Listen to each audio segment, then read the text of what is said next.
Hello बच्चों, आप सभी का स्वागत है विद्या क्लासेज में और सभी को बहुत बहुत नमस्कार। आप आज इस क्लास में इस लेक्चर में पढ़ेंगे यूनिट नंबर 2 परमाणु संरचना। और परमाणु संरचना का टॉपिक है N+L का प्रथम नियम। तो N+L का प्रथम नियम क्या है, ध्यान से आप समझेंगे। N+L का जो प्रथम नियम है बच्चों, ये नियम कहता है कि किसी कि पहले वह उपकोष भरा जाता है जिसमें N+L का मान कम होता है। क्या कहता है नियम? ये यूनिट का नाम है। नियम कहता है पहले वह उपकोष भरा जाता है जिसमें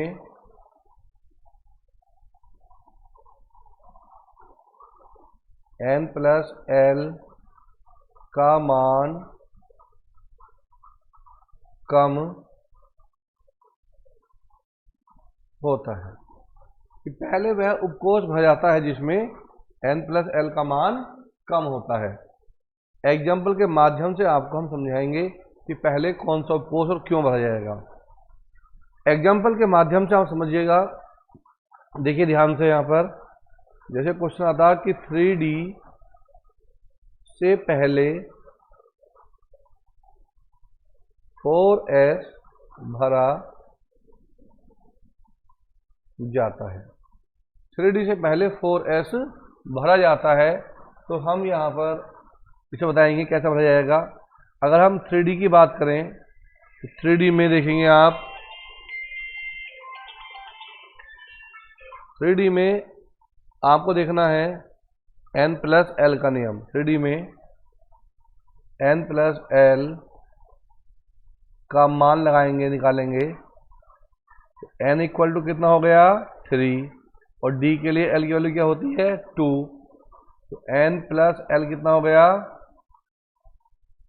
3 + 2 = 5। अब देखते हैं 4S में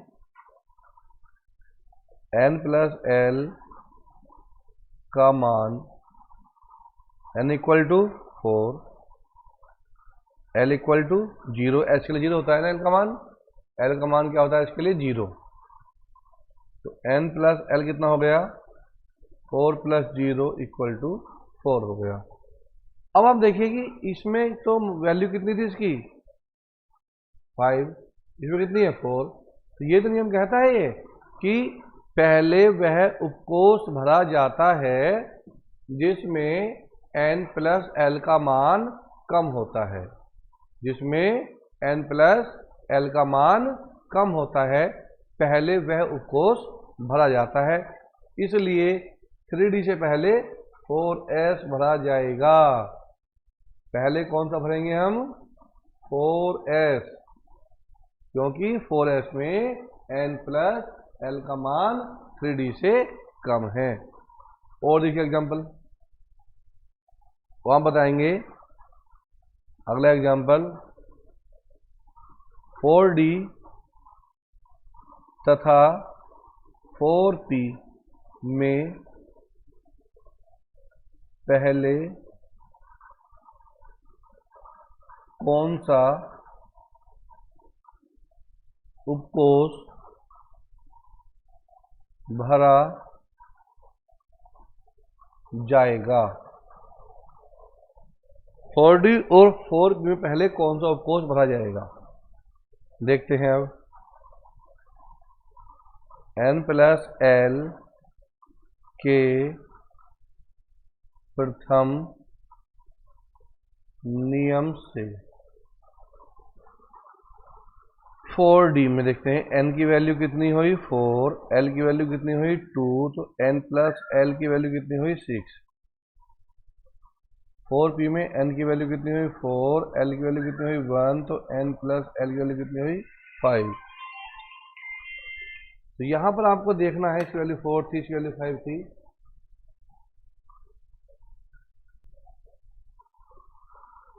तो बच्चों आपने देखा यहां पर देखा हमने 4D और 4P में पहले कौन सा उपकोष भर जाएगा उन्होंने कहा। तो हमने देखा यहां पर कि भाई 4D में तो n प्लस एल की वैल्यू 6 आ रही है और इसमें आ रही है 4P में 5। तो पहले कौन सा भरना चाहिए जिसमें वैल्यू कम होगी? तो 4P पहले भरा जाएगा।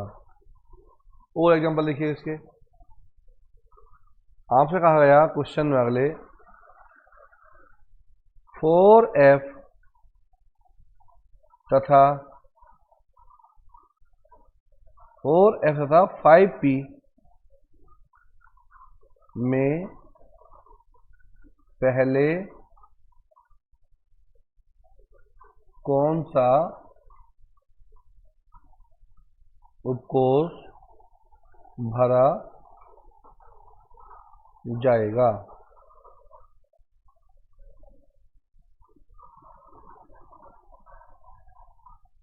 भरा जाएगा। देखो 4P 4F n की वैल्यू कितनी आई? 4। F के लिए L की वैल्यू कितनी होती है? 3। क्योंकि आपको सिखा रखा था मैंने S P D F की जब वैल्यू निकालते हैं तो L की वैल्यू 0 1 2 3 होती है ना। जब इसकी वैल्यू 0 1 2 3 होती है तो यहाँ पर L की वैल्यू देखेंगे, F लिखा हुआ था, F की वैल्यू कितनी आएगी? 3 आएगी L की वैल्यू। तो n प्लस L कितना हुआ? 4 प्लस 3 कितना हो गया? 7। यहाँ देखिएगा 5P में n की वैल्यू कितनी हुई? 5। L की वैल्यू 1, तो n प्लस L की वैल्यू कितनी हुई? 5 प्लस 1 इक्वल टू 6। अब आप ये देखिए इसमें वैल्यू 6 है, यहाँ वैल्यू कितनी है? 7 है। तो आपको मालूम है n प्लस L का फर्स्ट रूल क्या कहता है कि पहले वह उपकोष भरा जाएगा जिसमें n प्लस L का मान कम होगा। तो कम वैल्यू किसमें आ रही है? ये वाली आ रही है 4P। तो 4P पहले भरा जाएगा क्योंकि 4P में n प्लस L की वैल्यू कम है। तो ये तो एग्जाम्पल 3 बहुत सारे हो गए। पर बच्चों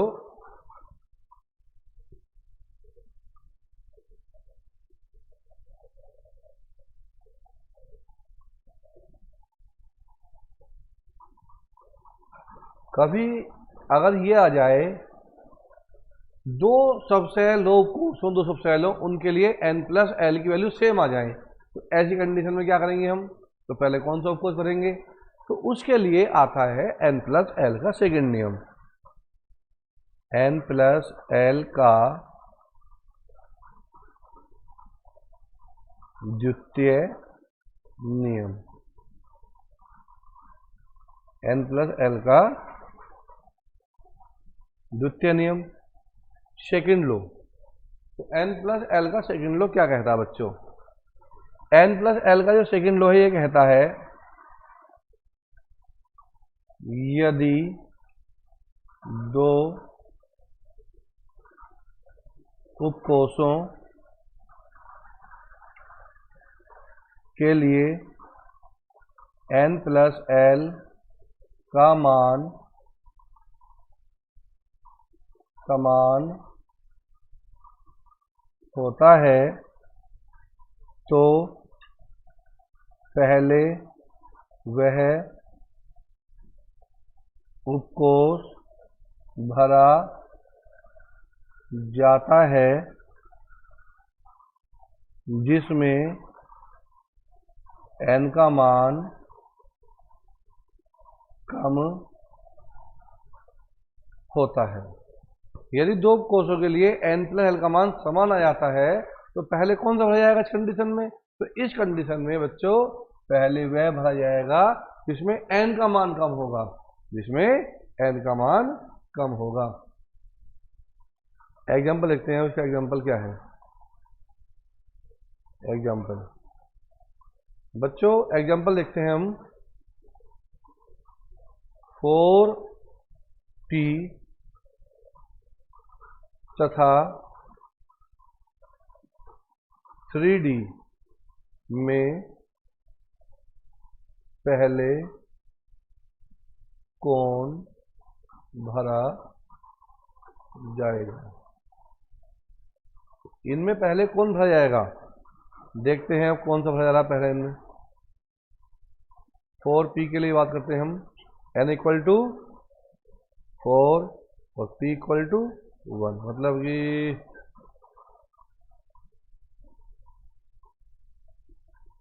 n प्लस l कितना हो गया 5। अब बात करते हैं 3D, n equal to 3, l equal to 2, तो n प्लस l कितना हो गया बेटे 5। अब ऐसी कंडीशन में दोनों में ही n प्लस l की वैल्यू 5 आ रही है, तो इसमें क्या कहा, जिसमें n का मान कम होगा पहले वह सब सेल भरा जाएगा। इसमें कितना n की वैल्यू 4, इसमें कितना n की वैल्यू 3, तो पहले 3D भरा जाएगा।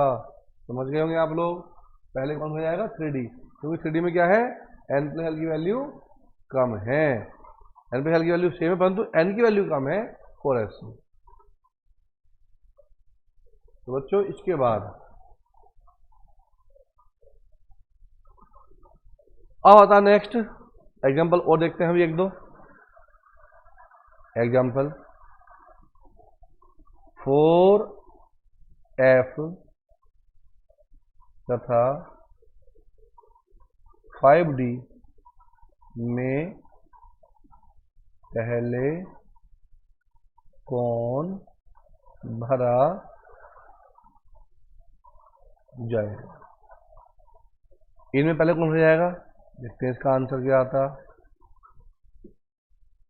देखते हैं बच्चों इसका आंसर क्या आता। 4f,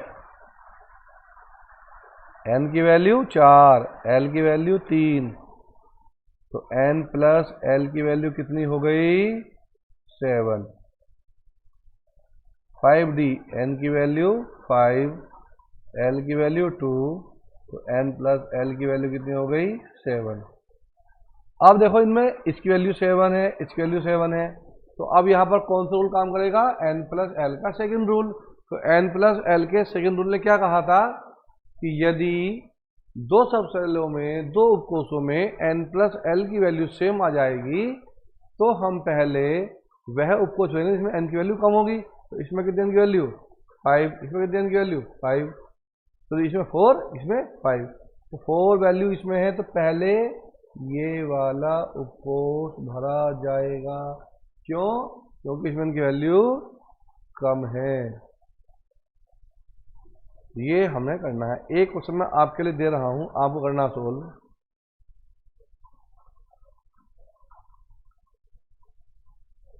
सुनाइए आप मुझे करके कि क्या आंसर आया आपका। 6p तथा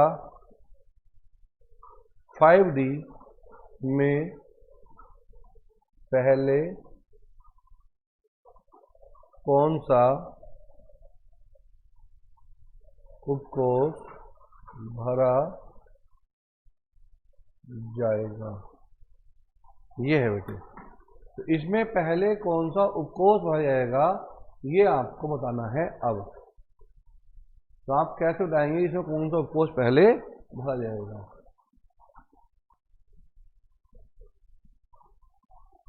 तो ये जो आपने देखा, ये क्वेश्चन सोल्व करना था आपको, आपने शायद इसका आंसर निकाल दिया होगा, और अब आप आंसर चेक कर लें इसका कि आपने जो आंसर निकाला है इसका क्या वो सही है या गलत है। देखते हैं 6p की बात करें, n equal to 6, l equal to 1, तो n प्लस l क्या हुआ 7।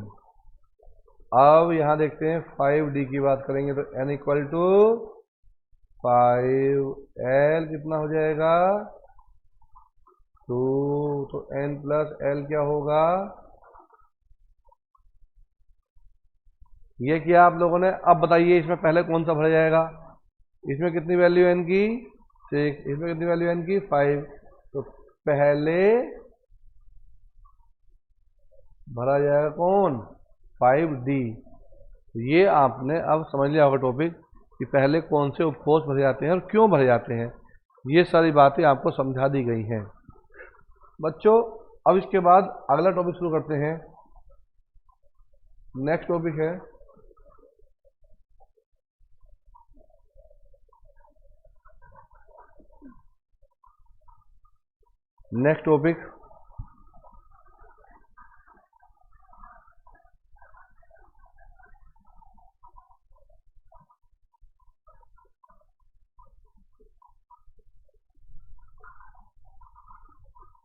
हाइजेन वर्ग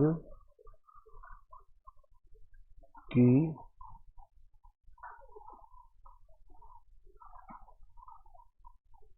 का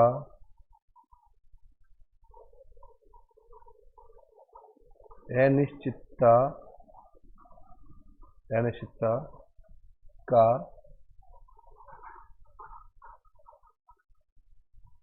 सिद्धांत। ये हाइजेनबर्ग की अनिश्चितता का सिद्धांत है। तो हाइजेनबर्ग ने क्या कहा था बच्चों? हाइजेनबर्ग ने कहा था कि किसी अति सूक्ष्म गतिशील कण की स्थिति और संवेग का निर्धारण एक साथ पॉसिबल नहीं है। किसी अति सूक्ष्म जैसे कि प्रोटॉन इलेक्ट्रॉन होता कि स्थिति और संवेग का निर्धारण एक साथ संभव नहीं है। क्यों नहीं है? क्योंकि कण की जितनी स्थिति निश्चित होती है संवेग उतना ही अनिश्चित होता है। तो ये कहा था हाइजेनबर्ग ने। किसी गतिशील ब्रैकेट में कर देता हूं मैं इलेक्ट्रॉन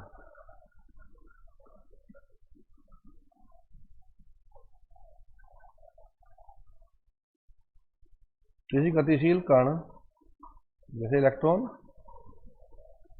किसी गतिशील कण की स्थिति और संवेग का निर्धारण एक साथ संभव नहीं है। किसी गतिशील कण की स्थिति और संवेग का निर्धारण एक साथ संभव नहीं है। अब क्यों नहीं है तो आप जानते ही हैं, क्योंकि कण की जितनी स्थिति निश्चित होती है संवेग उतना ही अनिश्चित होता है। तो इसका गणितीय रूप क्या बनाया गया था?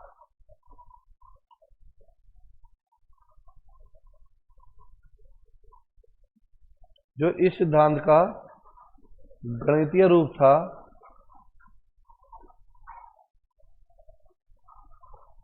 गणितीय रूप क्या है इसका? Delta x into delta P थोड़ा ज्यादा होता है h/4 से। अब डेल्टा एक्स क्या है यहां पर? कण की स्थिति। डेल्टा पी क्या है यहां पर?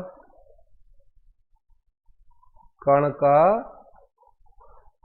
संवेग। एच क्या है यहां पर? प्लांक नियतांक। इसमें आप ये भी कर सकते हैं, जो संवेग होता है ना बेटे डेल्टा पी, ये होता है द्रव्यमान गुणा वेग के। तो आप कह सकते हैं यहां पर delta x into m delta v बड़ा है किससे? h/4 से। ये आप ये कह सकते हैं और आप ये भी कह सकते हैं यहां पर delta x into delta v h/4 m. यहाँ m क्या है बता जरा? यहाँ पर m है कण का द्रव्यमान, कण का, और यहाँ पर h है प्लांक नियतांक तो है ही, और डेल्टा v क्या है? कण का वेग, कण का वेग। तो हम इस प्रकार से बता सकते हैं कि किसी भी कण की स्थिति पता करना हो तो ये फॉर्मूला काम आएगा, किसी कण का वेग पता करना हो तो इस फॉर्मूले से निकाल सकते हैं, किसी कण की स्थिति, वेग या संवेग पता करना हो तो हम हाइजेनबर्ग के सिद्धांत से उसके बारे में पता लगा सकते हैं। तो याद रखना, ये जो सिद्धांत है ये केवल जो सूक्ष्म कण हैं उन पर लागू होता है। जो बड़े बड़े पार्टिकल्स हैं ये सिद्धांत उन पर कभी लागू नहीं होता है, ये केवल सूक्ष्म कणों पर लागू होता है।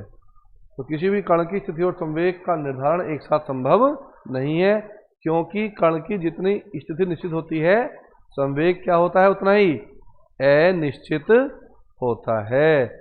कण की जितनी स्थिति निश्चित होती है संवेग उतना ही अनिश्चित होता है। और कहता है मैंने आपको, ये जो सिद्धांत है ये केवल जो सूक्ष्म कण होते हैं जैसे कि इलेक्ट्रॉन, ऐसे कणों पर ये लागू होता है, और यदि कोई कण बड़ा है तो बड़े कणों पर ये लागू नहीं होता है। तो ये आपको याद रखना है कि हाइजेनबर्ग ने क्या कहा था, किसी कण की स्थिति और संवेग का निर्धारण एक साथ संभव नहीं है, क्योंकि कण की जितनी स्थिति निश्चित होती है संवेग उतना ही अनिश्चित होता है। तो ये कहा आप लोगों ने। अब पढ़ेंगे आप लोग इसके बाद डी ब्रोगली समीकरण। डी ब्रोगली समीकरण। डी ब्रोगली समीकरण बेटे,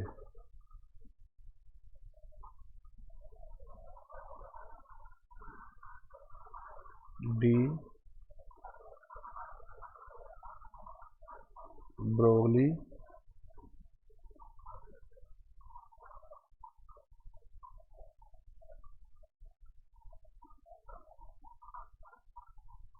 समीकरण।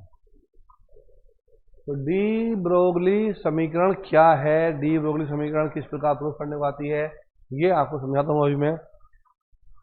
आप जानते हैं बच्चों,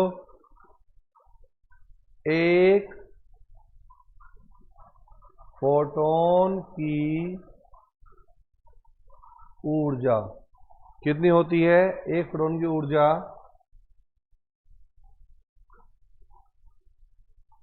E इक्वल टू क्या होती है, एच न्यू। इक्वल टू क्या होती है बेटा, एच न्यू होती है। इसे न्यू बोलते हैं, इसे न्यू।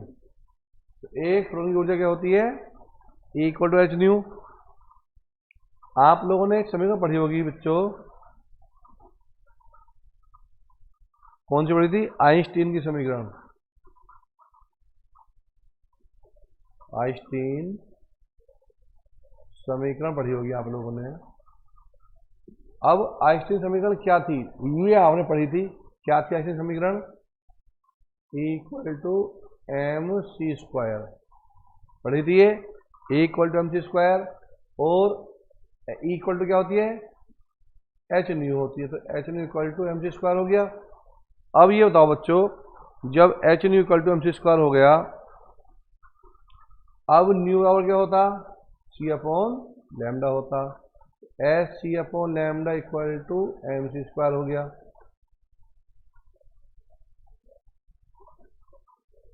इक्वल टू क्या हो गया बेटा, एम सी स्क्वायर।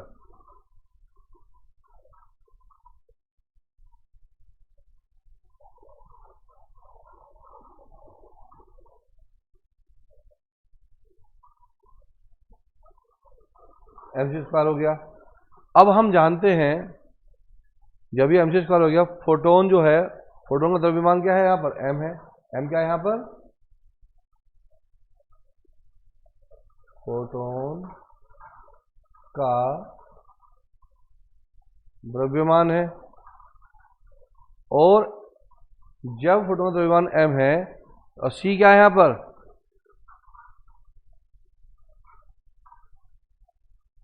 यहाँ सी क्या है यहाँ पर बेटे, अच्छा एक ही से कैंसिल कर दो, क्या बच जाएगा हमें यहाँ पर, तो यहाँ बच जाएगा lambda equal to h upon m c. Lambda equal to h upon m c हो गया। और सी क्या है यहाँ पर, सी आ गई यहाँ पर बेटे, कण का वेग सी, प्रकाश की चाल होती है ना, सी और विकिरण का वेग हो जाएगा, सी बराबर विकिरण का वेग।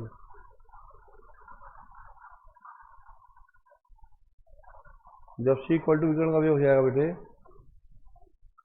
तो यहां पर आ जाएगा, आपने लिखा c इक्वल टू क्या है, विकिरण का वेग, तो आप इसे v कर सकते हो। तो लैम्डा बराबर h अपॉन एम सी, या कर सकते हैं आप इसे lambda equal to h upon m v कर सकते हैं। अब p इक्वल टू क्या होता, m इंटू वी, तो क्या बन जाएगा, लैम्डा बराबर h upon p, lambda equal to h upon p बन जाएगा। इसे क्या बोलेंगे, यह डी ब्रोगली समीकरण है, तो इसे बोलेंगे बेटे डी ब्रोगली समीकरण। अब इसके ऊपर एक क्वेश्चन कर लेते हैं। क्वेश्चन कैसा आता है देखो, इसके ऊपर हाइजेनबर्ग के ऊपर भी आएगा क्वेश्चन, इसके ऊपर भी आएगा, दोनों के ऊपर मैं एक ही क्वेश्चन कर लेता हूं। कैसे हम क्वेश्चन सोल्व करेंगे इसके ऊपर,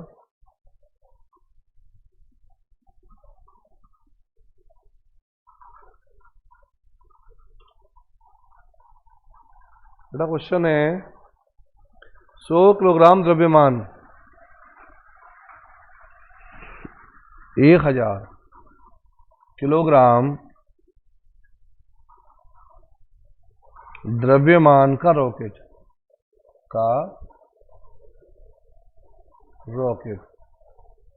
1000 किलोग्राम द्रव्यमान का रॉकेट 300 किलोमीटर प्रति घंटा के वेग से 300 किलोमीटर प्रति घंटा के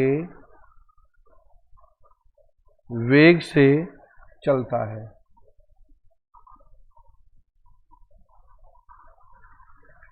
तो उत्पन्न तरंग दैर्ध्य ज्ञात कीजिए। उत्पन्न तरंग दैर्ध्य ज्ञात कीजिए। उत्पन्न तरंग दैर्ध्य ज्ञात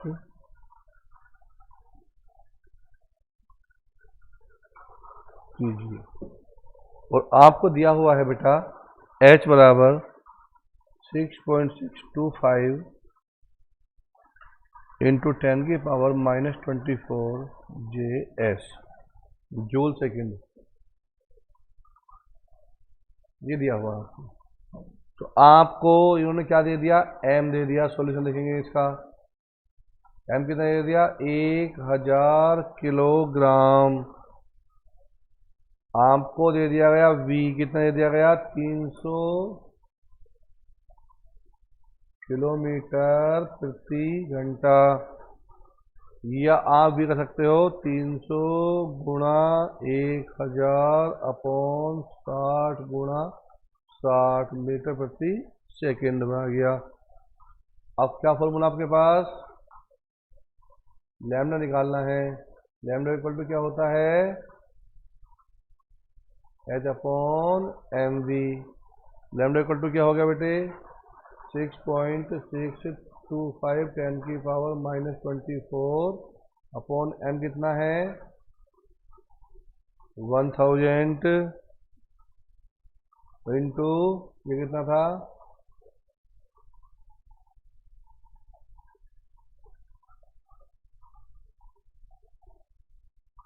ये था आपका, अच्छा 300 इंटू 1000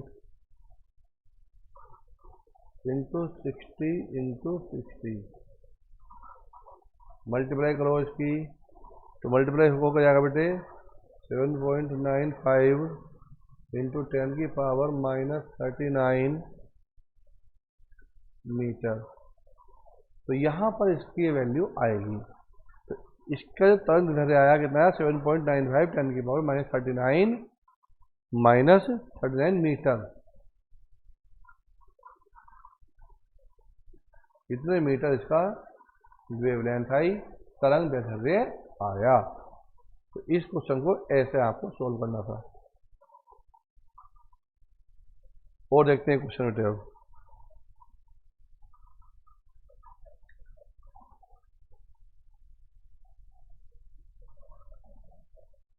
अगला क्वेश्चन है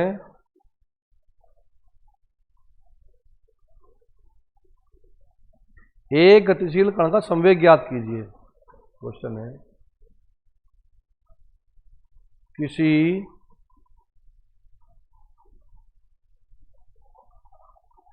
गतिशील कण का संवेग ज्ञात करो। ज्ञात करो यदि उसकी तरंग दैर्ध्य यदि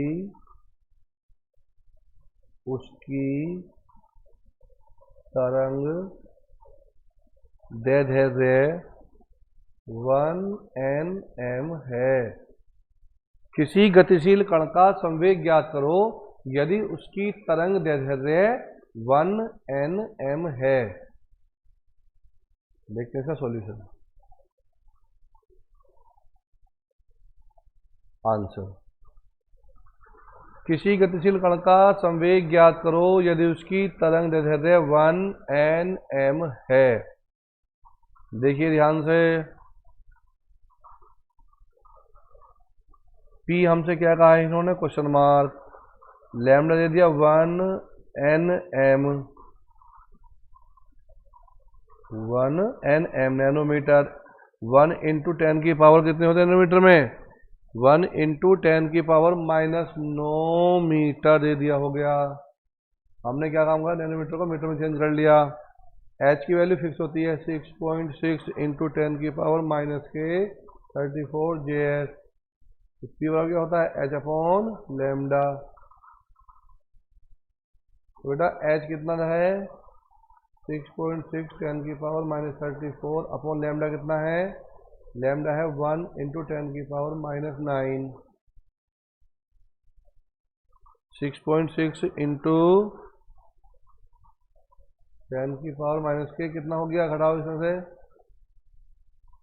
कितना हो जाएगा 25 मीटर, किलोग्राम मीटर प्रति सेकेंड, किलोग्राम मीटर प्रति सेकेंड, किलोग्राम मीटर प्रति सेकेंड। ये इसका आंसर आएगा बेटे। एक क्वेश्चन आपके लिए दे रहा हूं, आपको करना है अभी का अभी। ये कह रहे हैं कि अगले क्वेश्चन में उस कण का संवेग ज्ञात करो जिसकी तरंग दैर्ध्य 2 एंगस्ट्रॉम है।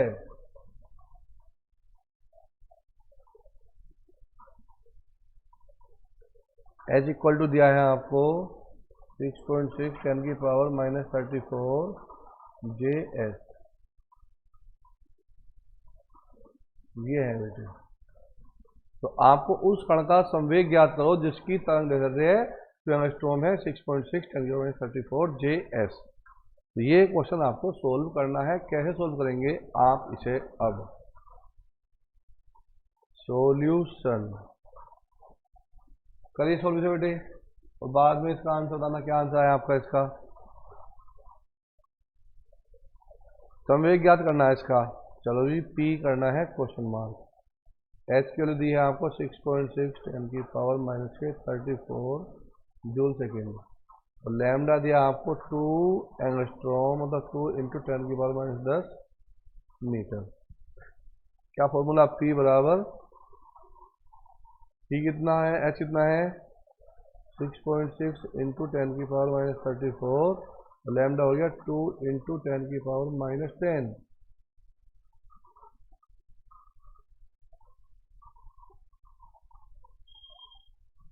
क्या आया था इसका आंसर, अब डिवाइड करो 3.3, 10 की पावर -24 आ गया किलोग्राम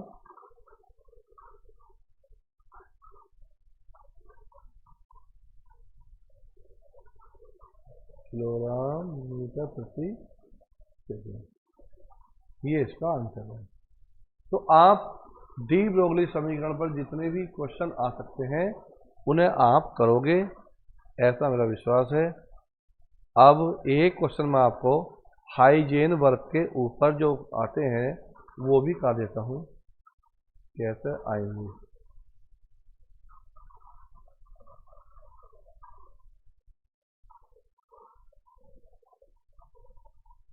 देखिए बेटे, एक क्रिकेट की गेंद, क्वेश्चन है, एक क्रिकेट गेंद की वेग में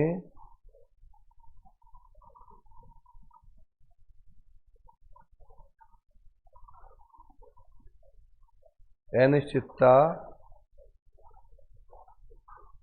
ज्ञात करो यदि उसका द्रव्यमान 0.15 kg है तथा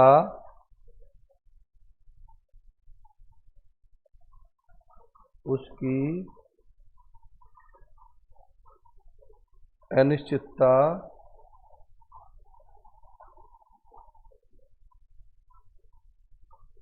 10⁻⁻10 मीटर है।